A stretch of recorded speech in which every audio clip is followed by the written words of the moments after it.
रज़ाई कंबल में भी लोगों के पाँव गर्म नहीं हो रहे, ये तकरीबन ही हर बंदे को ये प्रॉब्लम थोड़ी या ज़्यादा फेस करनी पड़ रही है और शुगर के मरीज़ों में ये मसला वैसे ही ज़्यादा हो जाता है। अच्छा, सर्दी में ना हमारी बॉडी खुद ब खुद ही नेचुरल रिस्पॉन्स में ही पाँव की तरफ खून का बहाव कम हो जाता है, ये नेचुरल रिस्पॉन्स होता है। जिसकी वजह से खून की गर्दश जब पाँव की तरफ कम होती है, तो फिर पाँव ठंडे रहना शुरू हो जाते हैं और पाँव को ठंड ज़्यादा लगती है।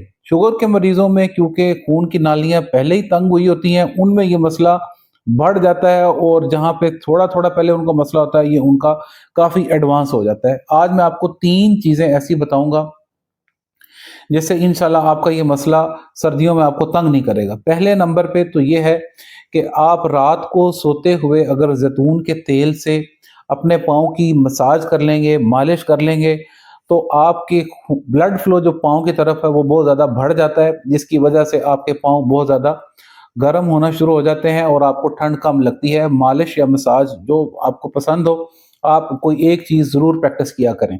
दूसरे नंबर पे अहम चीज़ है कि आप पाँव की कोई न कोई वर्जिश ज़रूर स्टार्ट कर दें। जब भी आप पाँव की वर्जिश करते हैं, अगेन उससे आपके पाँव का जो ब्लड सर्कुलेशन है वो बहुत ज़्यादा बढ़ जाती है, जिसकी वजह से आपके पाँव गर्म रहना शुरू कर देते हैं।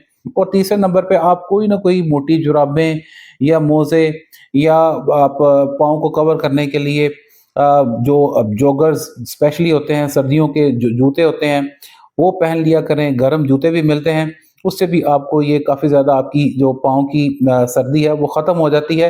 ये छोटी-छोटी चीज़ें हैं, लेकिन अगर आप इनको प्रैक्टिस करेंगे तो सर्दियों में आपको इंशाल्लाह इससे पाँव के ठंडे होने की प्रॉब्लम से बचे रहेंगे। अपना ख्याल रखें। Doctor Mehboob Ahmad, diabetes and medical specialist.